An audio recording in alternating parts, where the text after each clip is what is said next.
অভিনন্দন জোহরান মামদানি। 2025 সালে new York সিটির ইতিহাসে একটি নতুন অধ্যায় যোগ হয়। মাত্র 34 বছর বয়সে মামদানি হন এই বিশ্ব রাজধানীর mayor.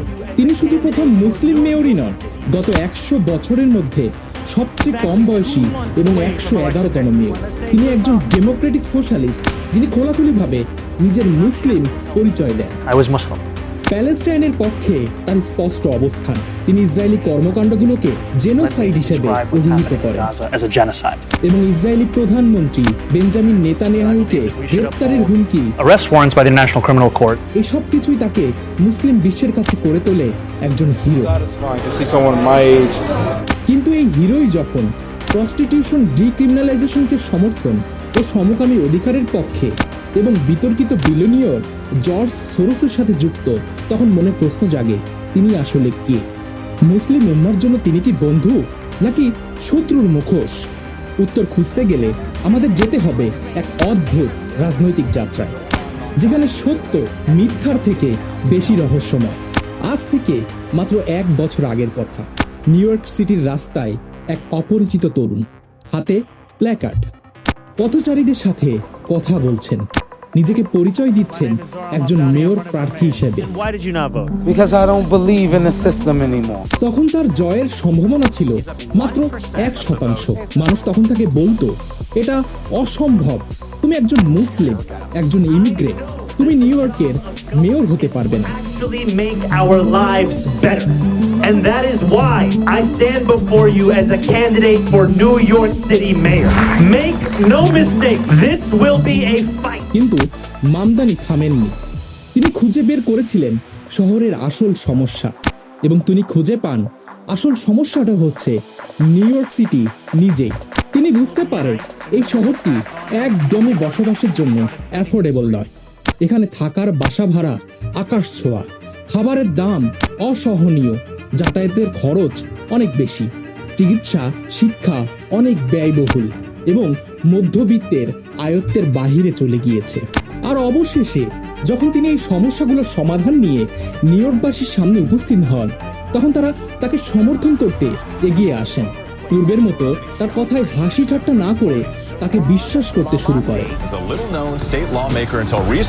Declaring victory in New York City's Democratic mayoral primary. আর এভাবেই তার নির্বাচনী যুদ্ধের চিত্র ঘুরে যেতে শুরু করে। এই নির্বাচনে মামদানির কৌশলগুলো ছিল চমৎকার। প্রথম কৌশলে তিনি নিজেকে ডোনাল্ড ট্রাম্পের বিরোধী হিসেবে উপস্থাপন করেন। তিনি বলেন, আমার এই লড়াই অ্যান্ড্রু কুয়োমোর বিরুদ্ধে নয়, বরং আমার এই লড়াই ডোনাল্ড ট্রাম্পের বিরুদ্ধে। আর এই বক্তব্যটি ছিল তার নির্বাচনের সবথেকে গুরুত্বপূর্ণ কৌশল। ট্রাম্প মামদানির এই ফাঁদে পা দেন, টুইট করে হুমকি দেন মামদানি জিতলে নিউ ইয়র্কের ফেডারেল ফান্ড বন্ধ করে দিবেন। কিন্তু ট্রাম্পের এই হুমকির কারণে তার এই হুমকি জোহরান মামদানির পক্ষে চলে যায় এবং সে জনসম্মুখে ব্যাপক গ্রহণযোগ্যতা লাভ করতে সক্ষম হন। কারণ নিউ ইয়র্কের মানুষ ডোনাল্ড ট্রাম্পকে একদমই পছন্দ করে না। নিউ ইয়র্কবাসী বুঝে যায় ট্রাম্প ভয় পাচ্ছেন। তার দ্বিতীয় কৌশলটি ছিল সোশ্যাল মিডিয়ার শক্তির ব্যবহার। ইউটিউব, টিকটক, ইনস্টাগ্রামে তার কিছু বক্তব্য এবং প্রতিশ্রুতি নিউ ইয়র্কবাসীর মধ্যে ব্যাপকভাবে ভাইরাল হয়ে যায়।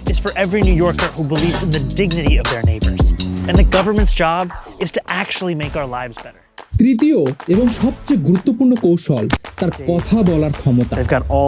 বারাক হোসেন ওবামার পর আমেরিকান রাজনীতিতে এতটা কার্যকরী পাবলিক স্পিকার খুব কমই এসেছেন।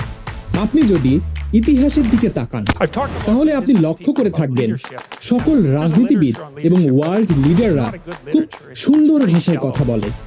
আজ থেকে প্রায় 16 বছর আগের কথা, অর্থাৎ 2009 সালে পুরো বিশ্বের নিউজ চ্যানেলগুলোতে একটি ব্রডকাস্ট সম্প্রচারিত হচ্ছিল, আর সেটি ছিল আমেরিকার নবনির্বাচিত প্রেসিডেন্ট বারাক ওবামার ভিক্টরি স্পিচ। তিনি তার বিজয় ভাষণে তার কথাগুলোকে এতটাই গুছিয়ে বলেছিলেন যে শুধুমাত্র তার ভোটাররা না, তার বিরোধী ভোটাররাও মুগ্ধ হয়ে যাচ্ছিল। that America is a place where কারণ তিনি তার ভাষণে বলেছিলেন, যারা আমাকে ভোট দিয়েছেন তাদেরকে ধন্যবাদ, আর যারা আমাকে ভোট দেননি আমার তাদেরও সহযোগিতা দরকার। and I will be your president too. কিন্তু তার এই কথাগুলো তখন সকলে সেভাবে না বুঝলেও আজ মামদানির বিজয়ের মধ্য দিয়ে সকলে বুঝতে পারছেন। লাস্ট 80 বছরে আমেরিকার ইতিহাসে অর্থাৎ বিশ্বের ইতিহাসে এতটা গুড স্পিকার লিডার খুব কমই এসেছেন, এবং তাদের মধ্যে বারাক হোসেন ওবামা এবং জোহরান মামদানি উল্লেখযোগ্য। মামদানির এই জয় মুসলিম বিশ্বে এক নতুন আশার জন্ম দিয়েছে। নিউ ইয়র্ক, যে শহর 9/11-এর পর ইসলামোফোবিয়ার সেন্টার পয়েন্টে পরিণত হয়েছিল, সেই শহরের মেয়র আজ একজন মুসলিম। প্রায় 10 লক্ষ নিউ ইয়র্কবাসী মুসলিমদের জন্য এটি একটি বিশাল মনোবল বৃদ্ধিকারী ঘটনা। মামদানি স্পষ্ট বলেছেন, নিউ ইয়র্ক হলো ইমিগ্রেন্টদের শহর, আমি নিজেও একজন ইমিগ্রেন্ট। ঠিক এখন থেকে ইমিগ্রেন্টদের বিরুদ্ধে কেউ অ্যাকশন নিতে পারবে না। তিনি প্রকাশ্যে বলেন, আমি মুসলিম, আমি গর্বিত, আমি রোজা রাখি এবং নামাজ পড়ি। তার এই সাহসী অবস্থান লক্ষ লক্ষ মুসলিমকে নিজের পরিচয় নিয়ে গর্ব করতে শিখিয়েছে। কিন্তু এই বিজয়ের মধ্যেই লুকিয়ে আছে কিছু কঠিন প্রশ্ন, এমন কিছু প্রশ্ন যা একজন মুসলিম হিসেবে মামদানির অবস্থান নিয়ে সংশয় তৈরি করে। প্রথম এবং সবচেয়ে বড় বিতর্কটি এসেছে প্রস্টিটিউশন বা পতিতাবৃত্তি নিয়ে।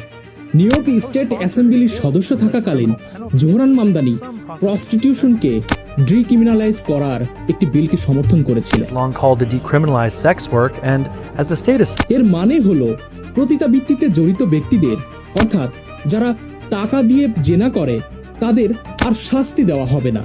মনে রাখতে হবে, এটি পতিতাবৃত্তিকে লিগ্যালাইজ করার মতো নয়, কিন্তু এটি সমাজে এই পেশাকে একটি অনুমোদিত কার্যকলাপ হিসেবে প্রতিষ্ঠিত করবে। ইসলামী দৃষ্টিকোণ থেকে জিনা বা ব্যভিচার মারাত্মক গুনাহ। কোনো মুসলিম নেতার এরকম একটি কাজকে সমর্থন করা ইসলামের মৌলিক শিক্ষার সাথে সাংঘর্ষিক। দ্বিতীয় বিতর্কটি আরো গভীর, সমকামিতা। জোহরান মামদানি নিউ ইয়র্কের LGBTQ+ কমিউনিটিকে সক্রিয়ভাবে সমর্থন করেন। তার নির্বাচনী প্রচারণায় তাকে প্রাইড প্যারেডে সমকামীদের পতাকা হাতে তাকে অংশ নিতে দেখা গিয়েছে। পবিত্র কোরআনে স্পষ্টভাবে কওমে লুতের কথা বর্ণনা করা হয়েছে, যাদের সমকামিতার অপরাধে আল্লাহ তাআলা ভয়ঙ্কর শাস্তি দিয়েছিলেন। একজন মানুষ যে নিজেকে মুসলিম বলে দাবি করেন, তার পক্ষে ইসলাম যে কাজকে ধ্বংসের কারণ হিসেবে চিহ্নিত করেছে, সেই কাজকে প্রকাশ্যে সমর্থন করা কিভাবে সম্ভব? এটি মুসলিম উম্মার জন্য একটি বড় ধরনের দ্বন্দ্বের জন্ম দেয়। তৃতীয় এবং সবচেয়ে রহস্যময় বিতর্কটি হলো তার নির্বাচনী ক্যাম্পেইনে অর্থায়ন। বিশ্বব্যাপী বিতর্কিত বিলিয়নিয়র জর্জ সোরোসের ওপেন সোসাইটি অফ ফাউন্ডেশনের সাথে মামদানির রাজনৈতিক দলের যোগসূত্র রয়েছে বলে বিভিন্ন গণমাধ্যমে প্রকাশিত হয়েছে, which would be a direct violation of U.S. election law. Zohran Mamdani কি সত্যি স্বাধীনভাবে নির্বাচিত হয়েছেন, নাকি তাকে একটি বড় আন্তর্জাতিক খেলার মোহরা বানানো হয়েছে? তার উপর দিয়ে কি মুসলিম বিশ্বকে বিভ্রান্ত করার কোনো পরিকল্পনা করা হচ্ছে? তাহলে এই প্রশ্নের উত্তর কি? জোহরান মামদানি বন্ধু নাকি শত্রু? এই মুহূর্তে এর কোনো সহজ উত্তর নেই। একদিকে তিনি একজন মুসলিম যিনি পশ্চিমা বিশ্বের সবচেয়ে শক্তিশালী শহরগুলোর একটিতে তার ধর্মীয় পরিচয় নিয়ে গর্ববোধ করেন। তিনি প্যালেস্টাইনের মতো নিপীড়িত মানুষের পক্ষে কথা বলার সাহস দেখান। তিনি ইমিগ্রেন্ট ও সংখ্যালঘুদের অধিকারের জন্য লড়াই করেন। এই দিকগুলো তাকে মুসলিম বিশ্বের জন্য একটি সিম্বল বা প্রতীকে পরিণত করেছে। কিন্তু অন্যদিকে তিনি এমন কিছু নীতি ও জোটকে সমর্থন করেন যা ইসলামের মৌলিক আকীদা, বিশ্বাস ও নৈতিকতার সাথে সরাসরি সংঘাতপূর্ণ। এই বিষয়গুলোই মুসলিমদের জন্য গভীর সতর্কতা ও সংশয়ের কারণ। তিনি হয়তো একজন জটিল ব্যক্তিত্ব যাকে এক বাক্যে বর্ণনা করা সম্ভব নয়। সাবস্ক্রাইব।